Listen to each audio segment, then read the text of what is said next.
90 के दशक का वो दौर था जब बिहार की सत्ता पर लालू यादव का कब्जा हुआ करता था और लालू यादव के जिगरी दोस्त यानी कहें कि लालू यादव के छोटे भाई कहे जाने वाले नीतीश कुमार ने जंगल राज का हवाला देके बिहार की कुर्सी तक पहुंचे और नीतीश कुमार ने सत्ता का जो साम्राज्य है वो 19 सालों से काबिज भी है। नीतीश कुमार जब सत्ता में आए थे तो नीतीश कुमार का ये वक्तव्य था कि बिहार में सुशासन का राज रहेगा, कानून का राज रहेगा, जीरो टॉलरेंस रहेगा, अपराध से समझौता नहीं किया जाएगा। लगातार बिहार की सत्ता पर नीतीश कुमार बरकरार भी हैं। कई दफे ऐसे भी मामले आए, ऐसा भी नज़ारा देखने को मिला जब चाचा और भतीजे ने मिलकर सरकार चलाने का काम किया। उसके बाद नीतीश कुमार का मोह कहीं ना कहीं अपने भतीजे से मोह भंग हुआ। उसके बाद बीजेपी में चले गए, फिर वो आरजेडी में चले आए। 19 सालों से बिहार की सत्ता पर लगातार बरकरार भी है। नीतीश कुमार के राज में जिस प्रकार से लगातार बिहार में विधि व्यवस्था खराब होते जा रही है, पटना का जो सबसे चर्चित मामला रंजीत राय उर्फ दही गुप्त की चर्चा हम कर रहे हैं। इस घटना के 13 दिन बीत चुके हैं और अभी भी 13 दिन बीत जाने के बाद भी पटना पुलिस के हाथ खाली है। रंजीत राय उर्फ दही गुप्त की बात कर ली जाए तो रंजीत राय और दही गुप्त की जो राजनीति की शुरुआत होती है और उसके बाद देखते ही देखते दानापुर का बड़ा चेहरा रंजीत राय उर्फ दही गुप्त बन जाता और इस घटना को अपराधी 21 दिसंबर को वारदात को अंजाम देते और मौके से फरार हो जाते। अपराधियों का मनोबल इस तरह से बढ़ा हुआ है कि दानापुर के पेटिया बाजार में दही गुप्त का घर पड़ता, वहां श्राद्ध कर्म का कार्यक्रम रहता और अज्ञात की संख्या में आए अपराधी पहले से घात लगाए रहते और जब दही गुप्त अपने सहयोगियों के साथ बात करते हैं तभी अंधाधुंध फायरिंग की जाती है और इस घटना में गोरख राय और दही गुप्त की मौत हो जाती है। और इस घटना में गोरख राय तो मौके पर ही दम तोड़ देता है, लेकिन अगर दही गुप्त की बात कर ली जाए तो दही गुप्त का इलाज पटना के रुबन अस्पताल में 2 से 3 दिनों तक चलता है और उसकी मौत हो जाती है। दानापुर के पेटिया बाजार में दही गुप्त का एक बड़ा कहीं ना कहीं व्यवसाय भी था और राजनीति वजूद की बात कर ली जाए तो राजनीति वजूद भी था। कहने वाले ये भी कहते हैं कि दही गुप्त पेटिया बाजार में जो दुकानों से रंगदारी वसूली जाती थी उस पे कहीं ना कहीं लगाम लगाने का काम किया था और दही गुप्त देखते ही देखते नगर परिषद छावनी के उपाध्यक्ष पद से भी धमाकेदार जीत हासिल किए थे। उसके बाद लगातार सामाजिक सेवा में भी इनकी कहीं ना कहीं महत्ता रही। लगातार रामकृपाल यादव के प्रिय रहे और 21 दिसंबर को इनका अपराधियों ने काम तमाम कर दिया था। इस घटना के बाद जो दानापुर के एसपी भानु प्रताप सिंह इसको अपराधियों ने खुली चुनौती दी थी और इस पूरे मामले को लेके लगातार भानु प्रताप का एक बयान भी आया था कि 3 दिनों के हत्या के बाद ही हम अपराधियों को चिन्हित कर लिए, जल्द ही अपराधी पकड़े जाएंगे। लेकिन 13 दिन बीत जाने के बाद भी अभी भी पटना पुलिस के हाथ खाली है।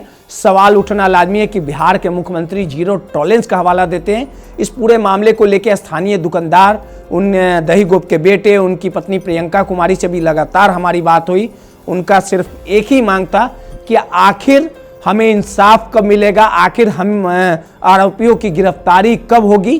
कल दही गुप्त के आवास पर श्रद्धांजलि सभा का आयोजन किया गया था और इस पूरे श्रद्धांजलि सभा में भारी संख्या में लोग वहां पहुंचे थे। उन्होंने श्रद्धांजलि देने का काम किया और इस श्रद्धांजलि सभा में जो पाटलिपुत्रा की सांसद मीसा भारती भी आई, उनके पीड़ित परिवार से मुलाकात की, हौसला बढ़ाने का भी काम किया। रामकृपाल यादव पहुंचे, पप्पू यादव पहुंचे और वहीं ये जो तस्वीरों में आप देख रहे हैं ये श्रद्धांजलि सभा की आखिरी तस्वीर हम आपको दिखा रहे हैं कि किस प्रकार से कहीं ना कहीं दही गुप्त का लोगों के प्रति जुड़ाव था, लोगों के सुख दुख में साथ देते थे, लोगों के लिए हमेशा तत्परता बढ़ते थे।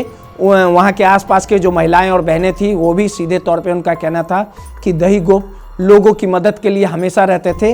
और इस श्रद्धांजलि सभा में देखिए तस्वीरों में किस प्रकार से जो रामकृपाल यादव के बेटे हैं अभिमन्यु यादव, उनके अंतिम यात्रा में भी कहीं ना कहीं वो गए थे। रामकृपाल यादव भी मौजूद थे, रितलाल यादव भी मौजूद थे। ये तमाम श्रद्धांजलि सभा से लेकर अंतिम यात्रा तक हर एक दही गुप्त के कार्यक्रम में मौजूद रहे और इस पूरे मामले को लेके जो दही गुप्त के अंतिम यात्रा में जो अभिमन्यु यादव है उन्होंने कहा था कि उन्होंने एक बड़े भाई को खो दिया।